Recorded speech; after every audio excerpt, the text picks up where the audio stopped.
Hi everybody, I'm Chef Mike, and today we're taking these chicken breasts to Italy with a twist on classic flavors. It's chicken de Parma. It's a roulade, which means to roll up.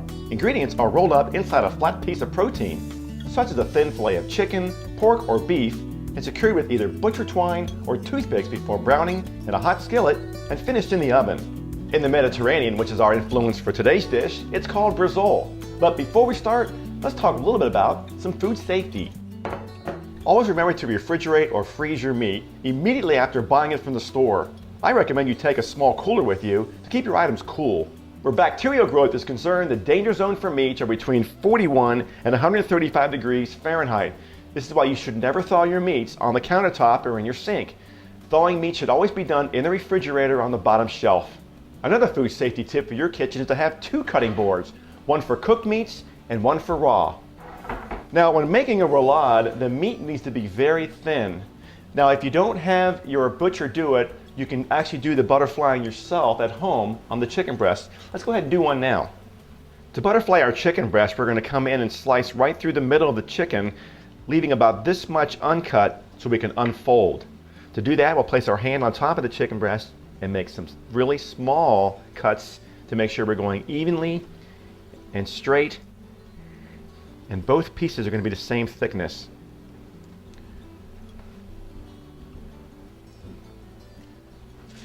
Next, we're going to place our butterfly chicken breast in between two pieces of wax paper, and we're going to use the flat side of a meat mallet. If you don't have a meat mallet, you can actually use a rolling pin.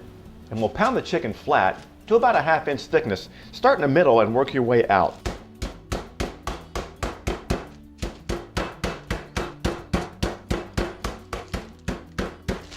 That's looking pretty good.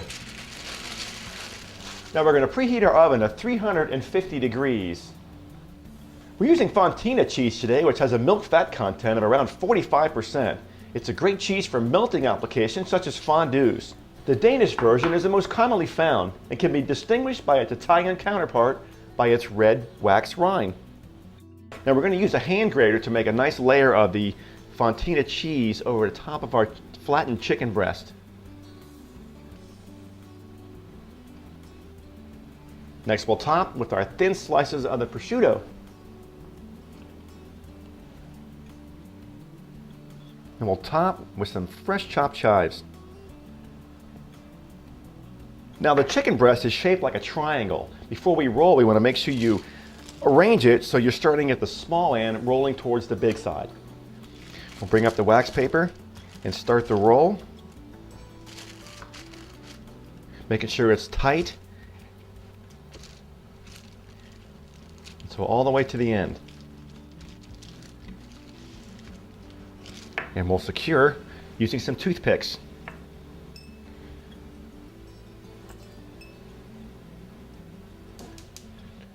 Next, we're going to preheat our skillet over medium-high heat for about 1 minute.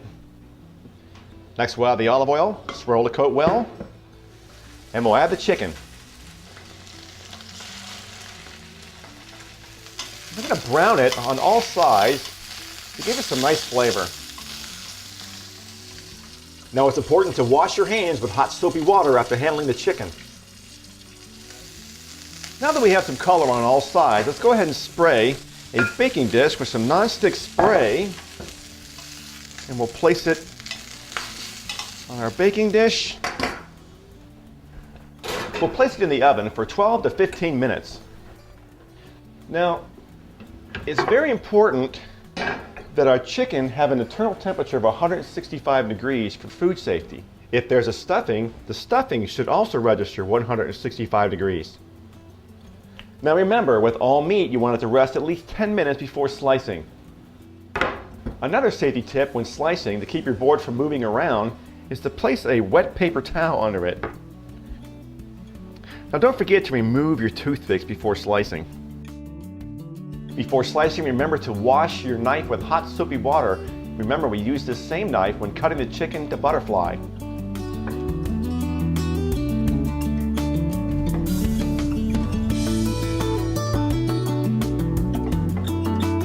We'll serve this with some fresh Italian salad and some fried artichoke hearts. We'll garnish with some more fresh chives. I'm Chef Mike, and you just learned how to make chicken de Parma. Look for more of our cooking series online. And thanks for watching.